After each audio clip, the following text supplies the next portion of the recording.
स्वागत है आप सभी का 18 स्वदेश के म्यूचुअल फंड के महाकुंभ में, जहां पर चर्चा जारी है आपकी निवेश से जुड़ी गुत्थियां सुलझाने की। एक और नया घंटा और मेरे साथ है नए खास मेहमान भी। चलिए सबका तारुफ कराती हूं। मेरे साथ हैं फिरोज अजीज, डिप्टी सीईओ आनंदाची वेल्थ, हेमंत उस्तगी, CEO Wise invest private limited, Suresh sir है मेरे साथ, Suresh Soni CEO Baroda BNP Paribas, और साथ ही G Pradeep Kumar CEO union mutual fund. आप सभी का स्वागत है। और हाँ, मेरे साथ मेरे खास सहयोगी भी जुड़ गए हैं, मनीष मनु। इनको लगातार आप 18 स्वदेश पर भी देखते रहते हैं। आपका स्वागत है। मेरा स्वागत है, और तमाम दर्शकों का स्वागत है, क्योंकि देखिए अब तक 2 घंटे का जो है ना महाकुंभ चल चुका है, और कह सकते हैं कि अब महाकुंभ से जो है ना कुछ निकल रहा है। थोड़ी देर पहले हमने कल्प वृक्ष की बात की थी, अब जो है अमृत कलश निकल रहा है। ब्रह्मास्त्र की बात भी हो गई, ब्रह्मास्त्र की बात हो चुकी है।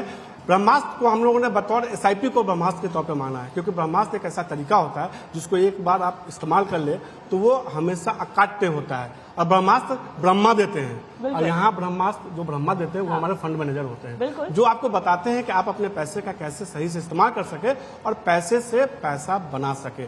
अब तक आपने समझा कि क्या क्या इन्वेस्टमेंट के अलग अलग तरीके होते हैं। लगातार आपने ये जाना कि कैसे इस देश में एक नई क्रांति निवेश को लेकर हो रही है। छोटे छोटे शहरों में, चाहे वो बलिया हो, हाजीपुर हो, मुजफ्फरपुर हो, वाराणसी जैसे छोटे शहर, अब जो टियर 2-3 शहर है, टियर 3 शहर है, वहां एक बड़ी क्रांति हो रही है। और उसी क्रांति को हम समझने की, जानने की कोशिश करें।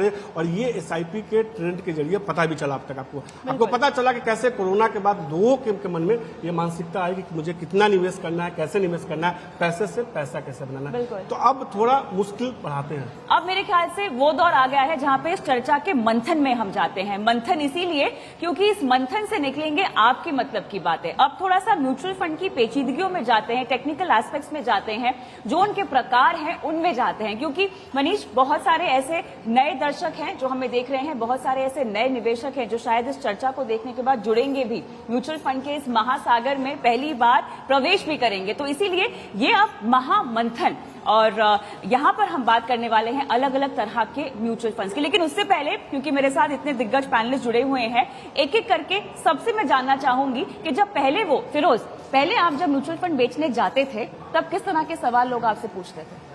आई थिंक जैसे आपने कहा कविता जी, 2013 से जो बहुत सारी एजुकेशन हुई है, एजुकेशन का एक सेपरेट फंड बना, और आपकी मुहिम से ऑफ कोर्स आप इसको बहुत पैशनेटली कर रही हैं। तो आज जब हम मार्केट में जाते हैं तो वो कहते हैं कि भाई म्यूचुअल फंड क्या है, ये प्रश्न नहीं आता।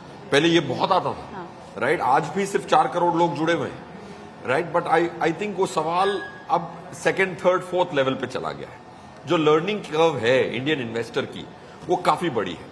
सवाल ऐसा आता है कि मैं कौन से वर्ग की कंपनियां अच्छा प्रदर्शन देंगी, कौन से काइंड ऑफ कंपनीज अच्छा प्रदर्शन देंगी। सेक्टरों पे सवाल आने लग गए। स्मॉल कैप अच्छा करेगा कि नहीं। पहले बोलते थे कि यार इक्विटी म्यूचुअल फंड में और डेट म्यूचुअल फंड में अंतर बताओ, राइट? तो टैक्सेशन का अंतर आज लोगों को समझ में आने लग गया है, राइट? वो पूछते हैं कि भाई डेट फंड में से अगर इक्विटी फंड से कभी कोई लॉस हो तो वो डेट से सेट ऑफ कर सकते हैं कि नहीं।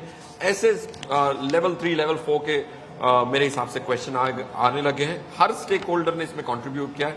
मीडिया ने, ET स्वदेश ने तो काफी कंट्रीब्यूट किया है। Kavita ji, as an individual you put in lot of effort. तो हमारा काम, जब हम लोगों से मिलते हैं, आप हमारा काम आसान कर रही हैं।